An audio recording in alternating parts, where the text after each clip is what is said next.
Hi అండి, నేను మీ ప్రశాంతి. నేను చాలా రోజుల నుంచి కూడా నా హెయిర్ని లాంగ్ హెయిర్గా చేసుకోవాలని చెప్పి చాలా రోజుల నుంచి కూడా అనుకుంటున్నాను. మన హైదరాబాద్లో మనందరి కోసం ద మీమీ హౌస్ అయితే ఎదురు చూస్తుంది. షార్ట్ హెయిర్ ఉన్న వాళ్ళందరూ కూడా లాంగ్ హెయిర్ చేసుకోవడానికి. నేను కూడా ఈరోజు నా షార్ట్ హెయిర్ని లాంగ్ హెయిర్గా చేసుకోవడానికి మీమీ హౌస్కి అయితే వచ్చేసాను. ఇంకెందుకు లేట్, మీరందరూ కూడా వచ్చేయండి.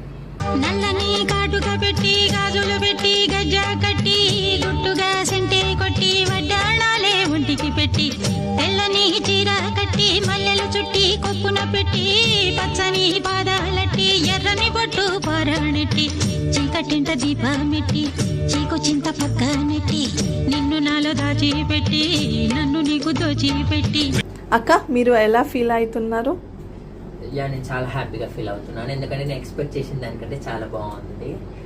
చాలా అంటే చాలా బాగుంది. మీరు కూడా అందరు కూడా ద మీమీ హౌస్కి వచ్చేసి మీరందరూ కూడా ఇలా లాంగ్ హెయిర్ని అయితే పెట్టించుకోండి.